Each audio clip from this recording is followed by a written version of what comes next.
Paulina. Thank you. Good afternoon, everyone. So today we're going to discuss about instructional materials, or IMs, principles, importance, and criteria selection. So I am Lydia. And I'm Rhea Jean. Now it's here to discuss for this afternoon lesson. Here are the questions. How do okay. So may I call on Ms. Invo to read all through the following questions. Tanan. Vanina? How do instructional materials improve teaching and learning? What are the key principles to consider when developing instructional materials? Why is it essential to align IMs with learning outcomes? How can teachers ensure that IMs are inclusive and engaging? What criteria should be used when selecting instructional materials? First, instructions will guide our discussion later.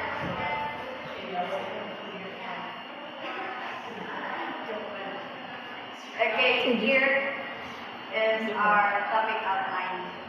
The first one is definition of instructional materials. Importance of instructional materials. Third one is principles and development IMs. And fourth, criteria for selecting IMs. Then the last one is evaluation and examples. Okay, here we have three activities. One, you to think, clear, and clear. Okay, so this is a by pair activity. Okay, so the first instruction, think of three instructional materials commonly used in classroom. Then whereafter classmates and discuss their purpose and effectiveness. And last, you will share your thoughts with the class. 2 minutes. 1, 2, 3, 4, 5, 6. Nanay, tulong. 5 minutes. Tulong ang isa. Okay.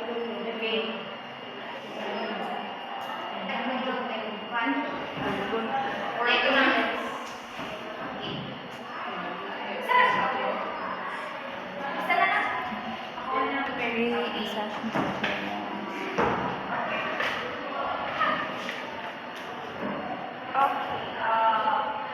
Three instructional materials for use in classrooms.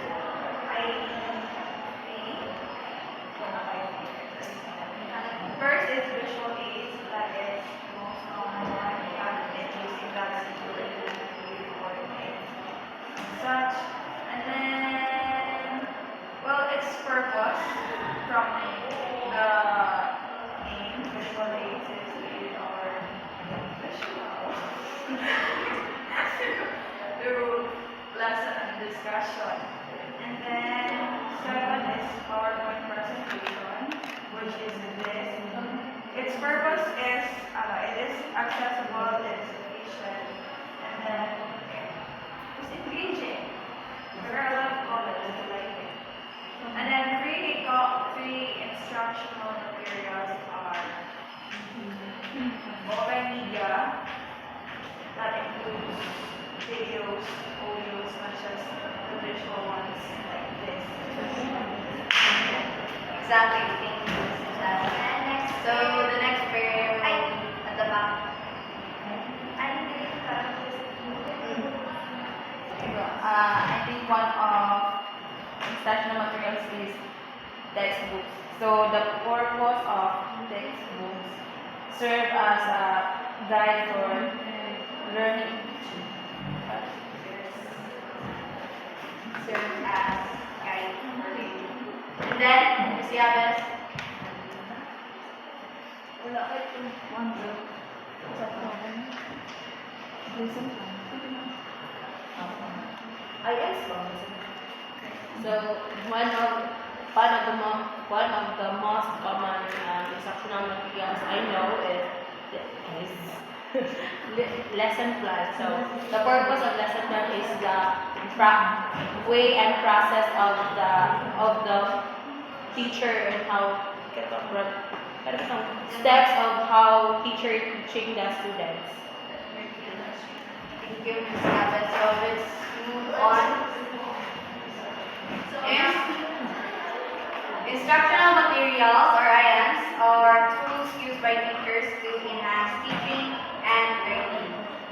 examples of this are textbooks, videos, charts, flashcards, apps, and simulations.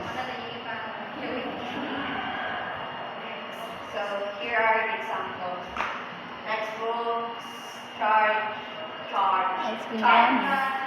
videos, animations, and then PowerPoint, apps. Kayo example sa flashcards. Ano yun? Aman. Ano yun? Ay. Worship ko itong mga Pagkain. itong flashcards. Itong Flashcards. flashcards. Cards.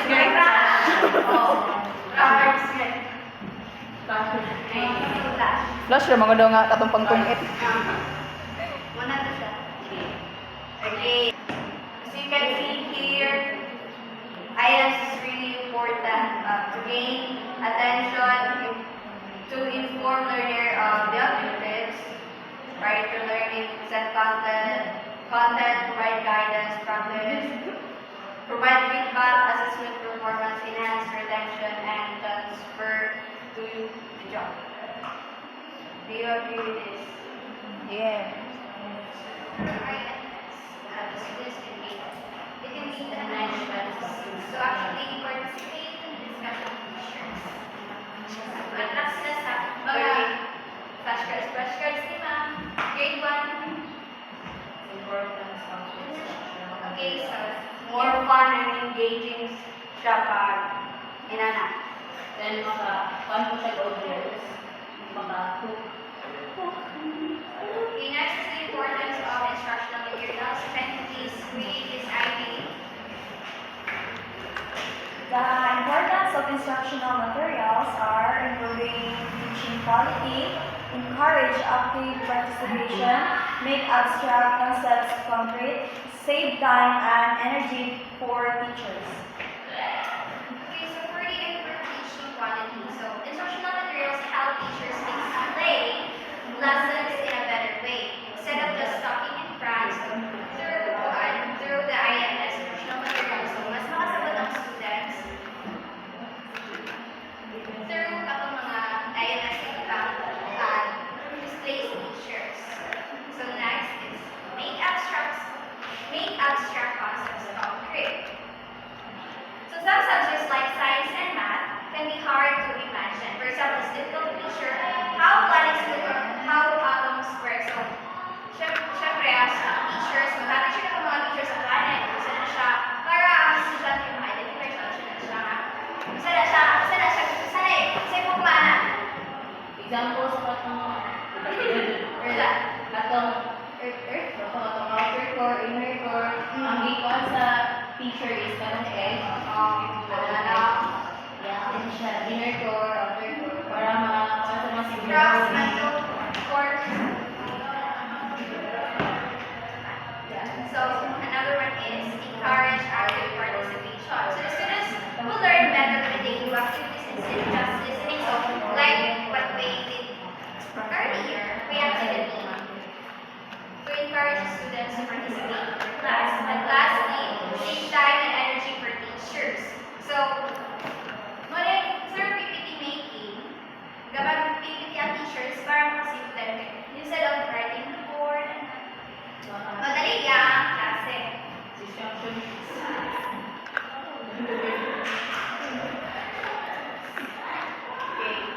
Here is the criteria for selecting instructional materials.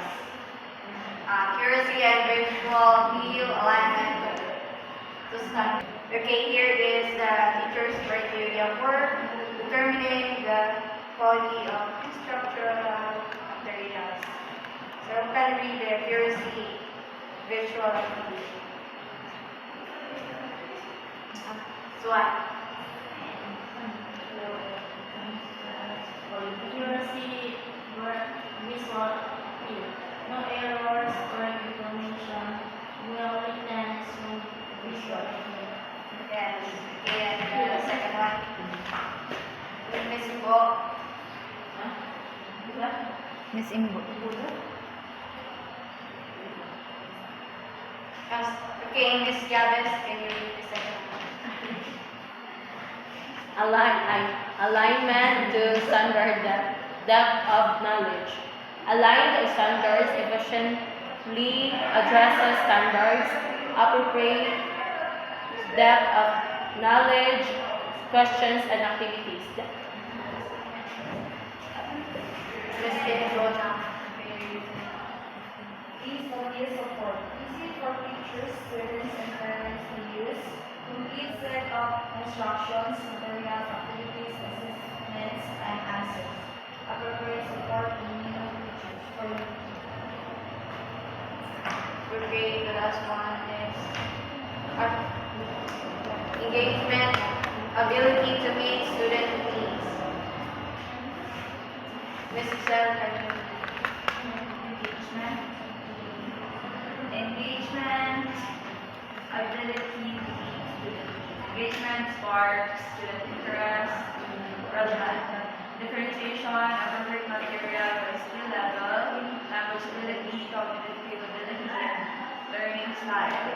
Cultural and background knowledge, culturally relevant, aligns with prior background knowledge, and diversity piece, with individual hands-on requires longer investigation. Longer investigation. So for selecting criteria for selection, first, accuracy, visual appeal. So, instructional material should contain correct and up-to-date and trustworthy information. So, dapat updated din siya. Updated siya kung mga old source na ilagay siya rin lang po ngayon. If the content is wrong or outdated, students might learn the wrong things. At the same time, the materials should be visually appealing, meaning they should have clear images. Klaro na siya, masabot na siya. May iwan, hindi na siya accurate. Next is the alignment to standards. The materials should directly support what students are supposed to learn in their grade level or subject. So, if dapat ang teachers, kung sa align din siya so there's a level sa students. Okay. So, kung magtulog ka here, pang-college or high school.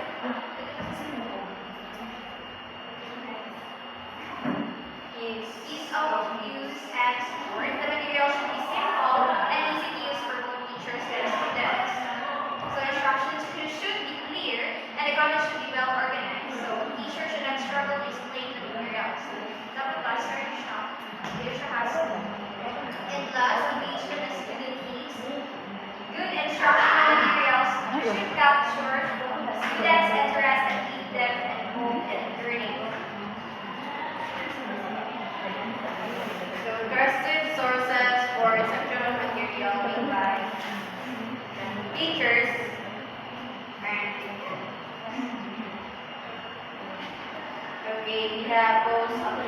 Now, what are the advantages of print materials?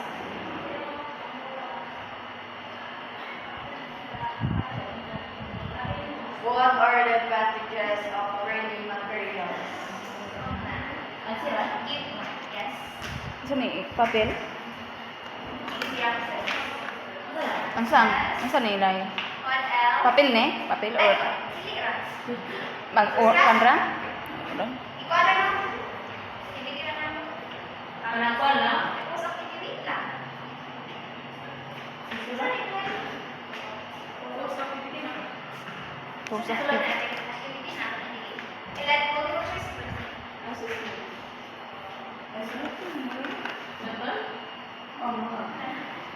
Dali naman, 2 minutes.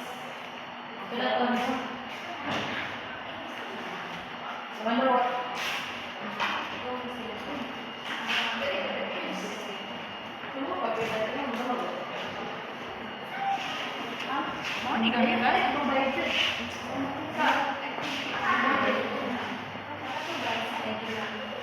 Hello. Sa atong activity kay ma'am. Atong activity kay ma'am. Sulat na lang nang mo diya sa board. Para dili mo. Sulat ka lang sa board. Ha? Nice. Okay, isa-isa. Isa-isa lang di ba? Okay, one by one. Ay, isa-isa sa What dalawa. are the advantages of print materials? One word choose.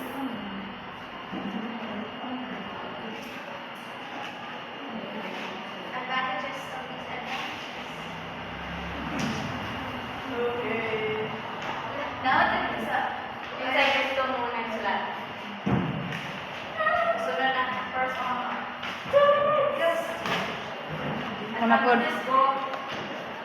Ay, ga. Isa lang.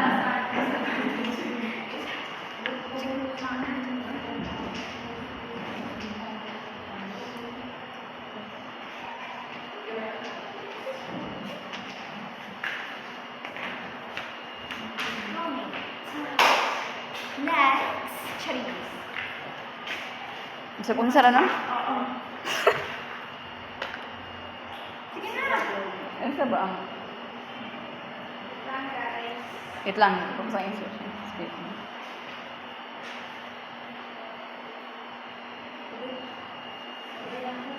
Okay, go. Ako sunod mo, Beng.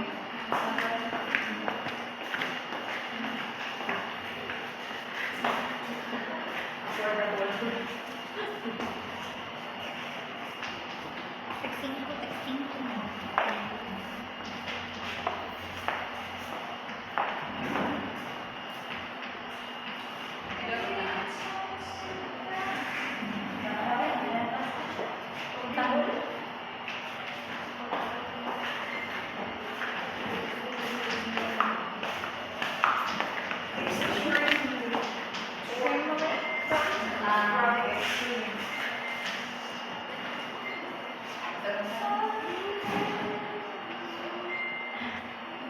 Missing po.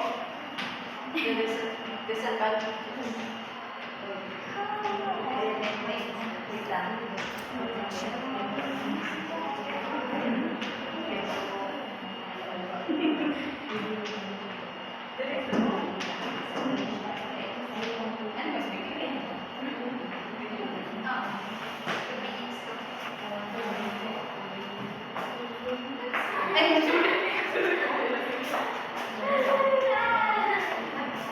Parang tapos, Prince. Or paano?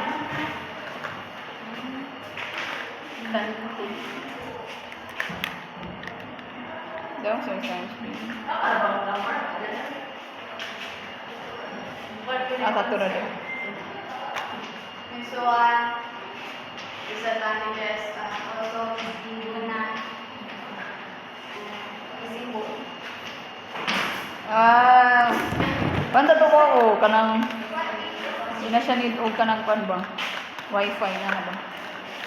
Take it and what?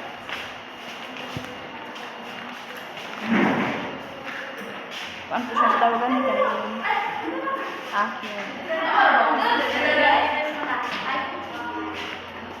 Na active lagi kay karon maring. Pernah kay karon kay basta ay ganahan kay kunin mo ron. Participative.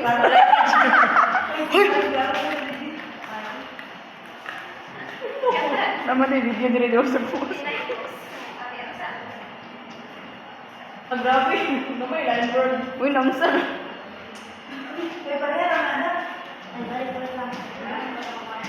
Tanawan sa. Isa dun sa grupo.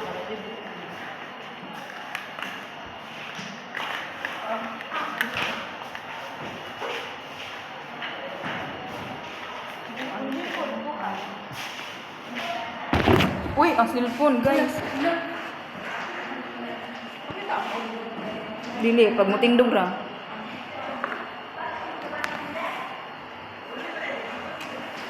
Kanang tandog ato. Sige mo katawa dito.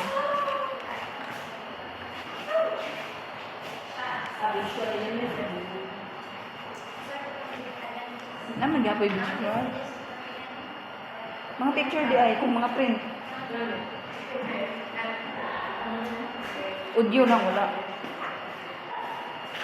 Kinamay visual ko din. O saan na nagpakita ang print? Let's read. the advantages that you write here. Write it here. Okay, the first one is, okay, please read. Second one, Memory portable. and this one,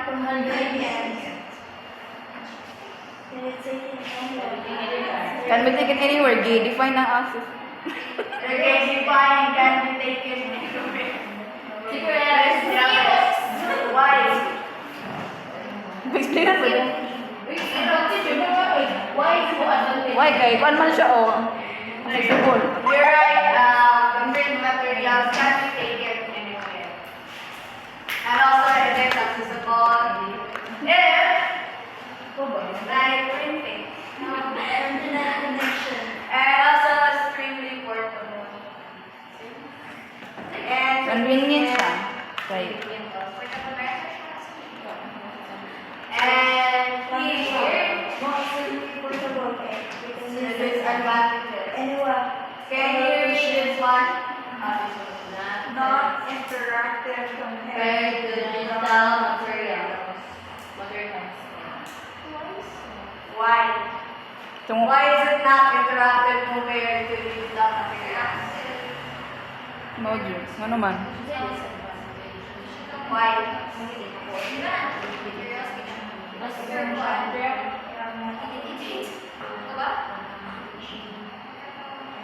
Pag siguro copy basa, no? Yung disadvantage. Ay, paano, not interactive siya sa mga, depende siya sa age niya kung paano. For example, sa mga bata, so interactive siya, kaya ganun na siya colorful.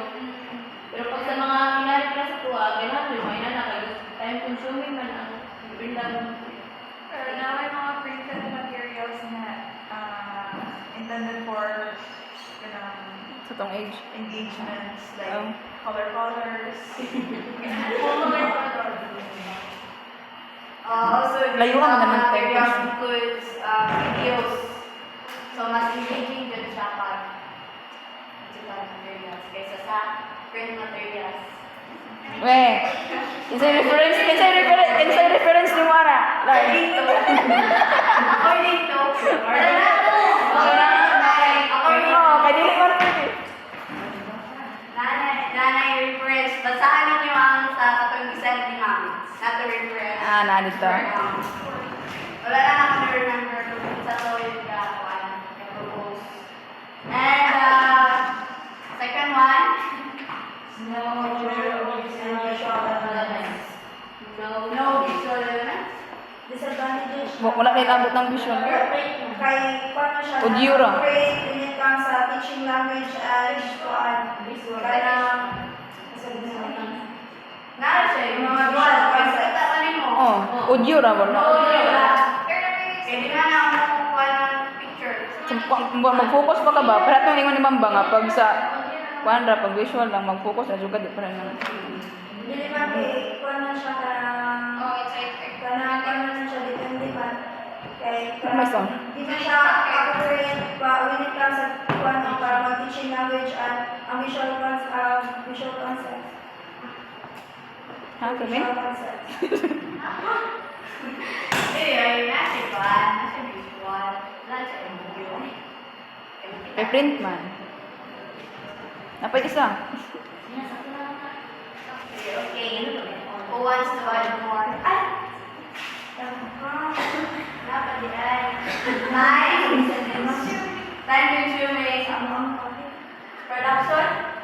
Time consuming. Production. Time consuming production. Time consuming production. Time consuming Time consuming. Ang print materials. Yes. Ano naman? Because you need to print everything. You print Isn't it more consuming when you make it by your hand? Yeah, it's more consuming. But if what I print, it's time consuming there. And it's not accessible also. It's accessible. What I print, wala pa tayo PPT. It depends. Can you write it down? Ay, taligsik. Okay, here is our takeaways.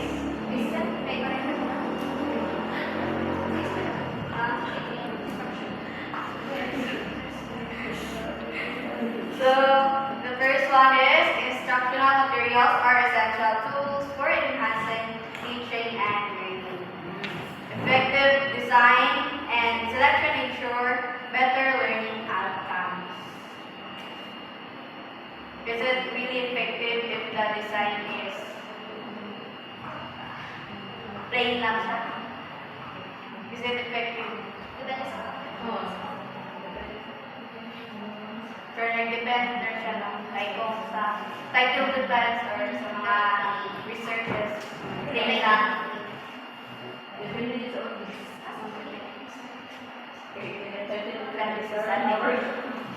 And using the principles and criteria selection creates fun educational experiences. Okay, questions? Takeaways, one by one.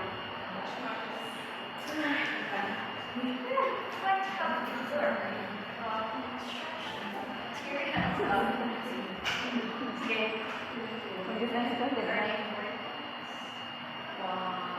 Say first, share your takeaways for today's discussion.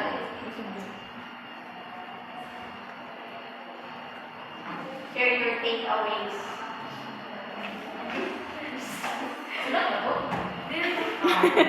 Stand up and tell us. You say muna. Would like to go first. Essential tools for enhancing teaching.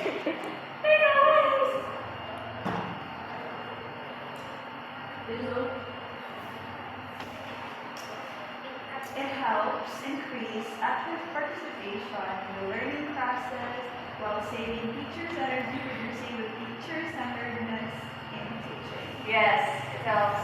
Yes. Okay. It truly helps the teachers and also the students. It considers audience needs. Yes. Audience needs. Yes.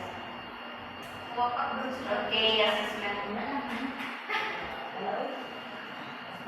No more questions? Any questions? None. Sure. Final answer. Here are our reference. So, let's have our assessment. Assessment on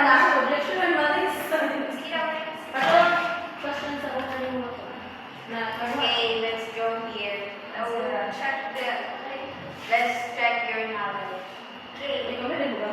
Miss Yagas, how do instructional materials improve teaching and learning? How do instructional materials improve teaching and learning?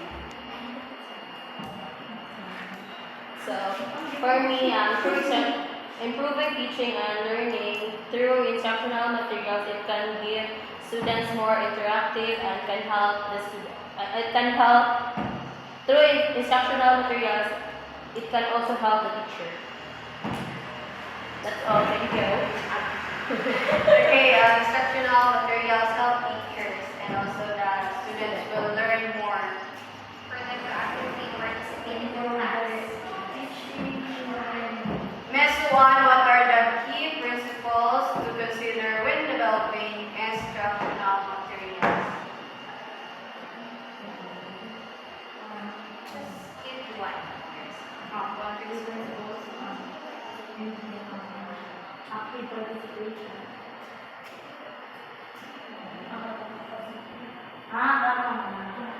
Enhance retention.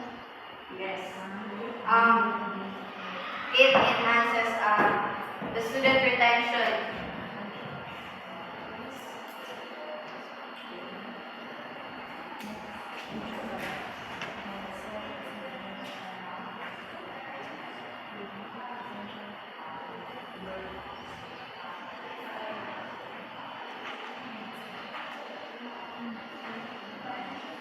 Okay.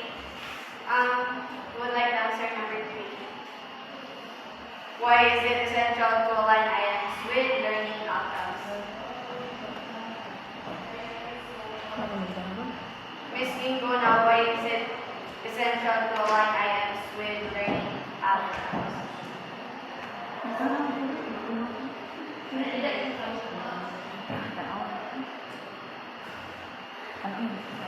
Okay, Miss Ivy.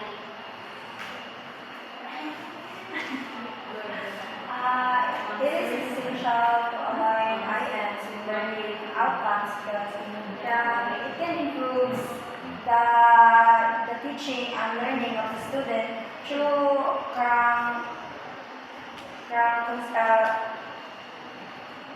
like for example sa visual aids, they can teach the student actively and engaging sa learning in learning.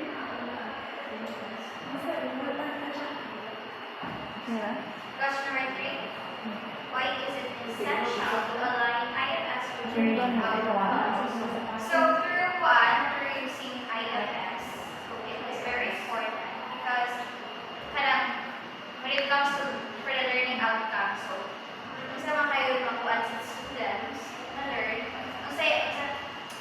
how gusto ka na po ang learn sa students when using IFS. So sabay ka ng positive niya na outcomes when it comes to learning. So but through using instructional materials, so diba, there are lots of benefits and good outcomes.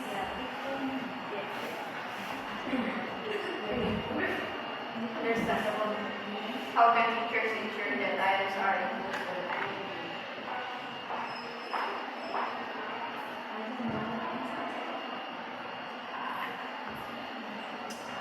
How can teachers ensure that IMS are inclusive and engaging? Answer. Miss Luan? How can teachers ensure that items are inclusive and Possible support, maintenance, effective.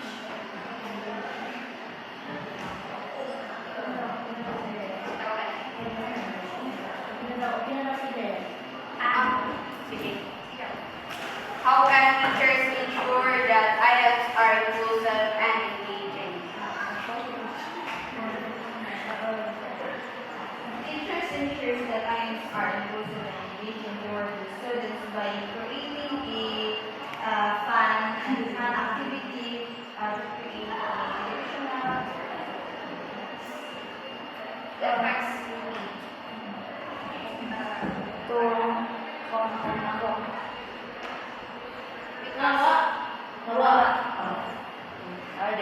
So because the students can actively participate in class, the lesson will receive instructional materials or navigation station. Last, what criteria should be used in selecting instructional materials? What are those? Accuracy, accuracy.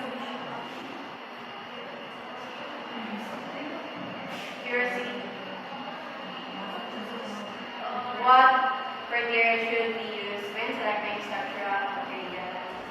So, baliktad. Nara, accuracy, visual appeal, alignment to standards, systematic knowledge, ease of use, support, engagement, ability to meet student needs.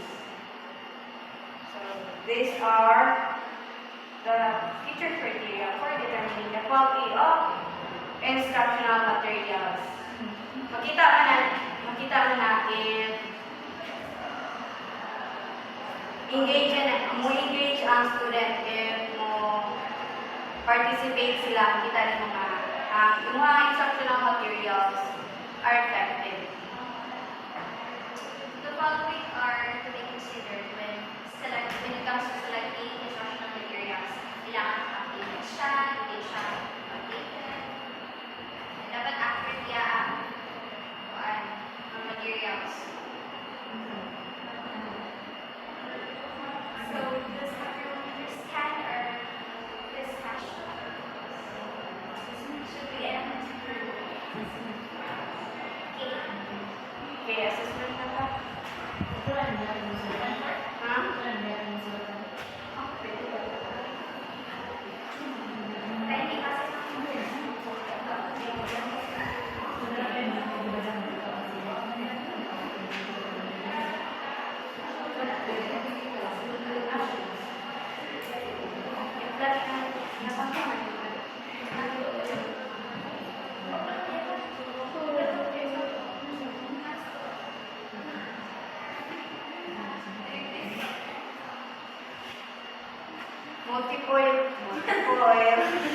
Multiple choice lang assessment. Please prepare sa all of 1 point. I will be paid twice. Besides, number 1. What is okay. Number 1. What is the primary purpose of instructional materials? What is the primary purpose of instructional materials? Letter A. To replace the teacher. B. To facilitate effective teaching and learning. C. To reduce student participation. And D. To provide entertainment. Balikan pa rin. What is the primary purpose of instructional materials? A. To replace the teacher. B. To facilitate effective teaching and learning. C. To reduce student participation. And D. To provide entertainment. Number 2. Which principle ensures instructional materials are suitable for learners' backgrounds? Which principle ensures instructional materials are suitable for learners' backgrounds? A. Efficiency. B. Student-centered. C. Clarity. D. Practicality.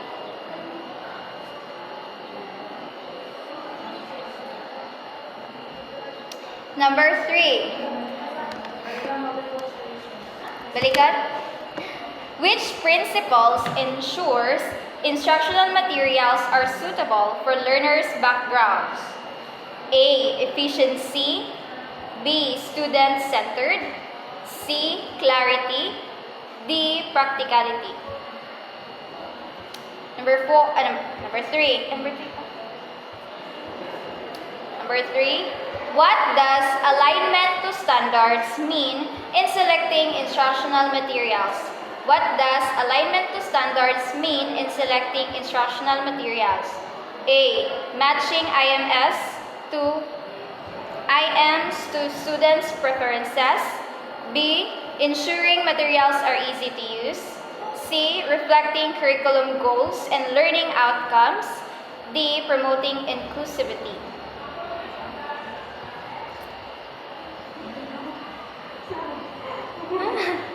Kira? What does alignment to standards mean in selecting instructional materials? A. Matching IMs to students' preferences. B. Ensuring materials are easy to use. C. Reflecting curriculum goals and learning outcomes. D. Promoting inclusivity. Number 4. Why is clarity important in developing instructional materials? Why is clarity important in developing instructional materials? A. It makes materials visually appealing. B. It ensures learners understand the content easily. C. It focuses on practical application. And D. It encourages teamwork. Number 5. Ma'am, ga-assessment. Yes, ma'am. Balikan. Number 4, no? Why is clarity important in developing instructional materials? A. It makes materials visually appealing. B. It ensures learners understand the content easily. C. It focuses on practical application. D. It encourages teamwork. Number 5. Which of the following is not a type of instructional materials? Which of the following is not a type of instructional material? A. Textbooks. B. Flashcards. C. Digital apps. And D. Exams.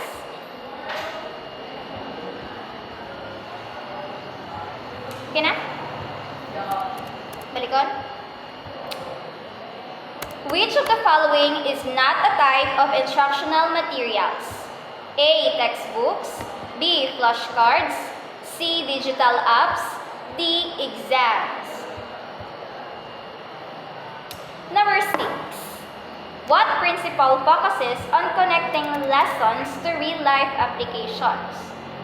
What principle focuses on connecting lessons to real-life applications? A. Variety. B. Efficiency.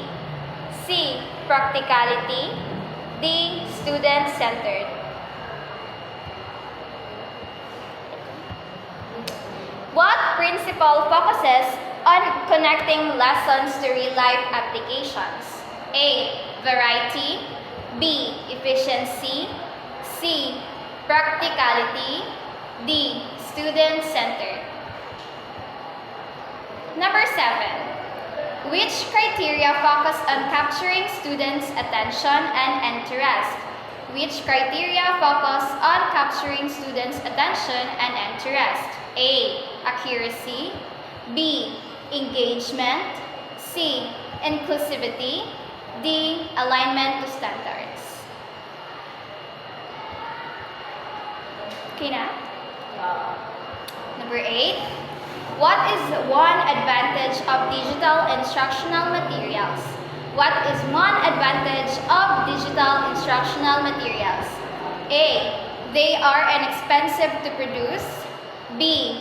They provide interactive learning experiences. C. They are always error-free. D. They require no additional resources. Balikon. What is one advantage of digital instructional materials? A. They are inexpensive to produce. B. They provide interactive learning experiences. C. They are always error-free. And D. They require no additional resources. Number 9. What does the term ease of use mean in instructional materials? What does the term ease of use mean in instructional materials? A. Materials can be used with minimal training. B. Materials are highly detailed. C. Materials focus on cultural diversity. D. Materials are used only by teachers. What does the term ease of use mean in instructional materials? A. Materials can be used with minimal training. B. Materials are highly detailed. C. Materials focus on cultural diversity. And D. Materials are used only by teachers. 10.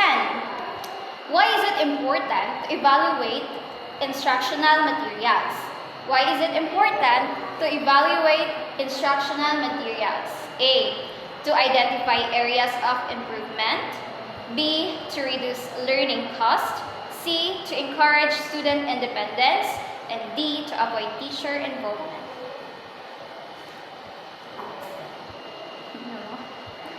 Tama na 10.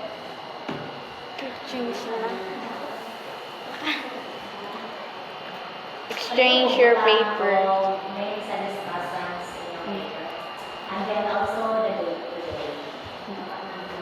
Day-to-day.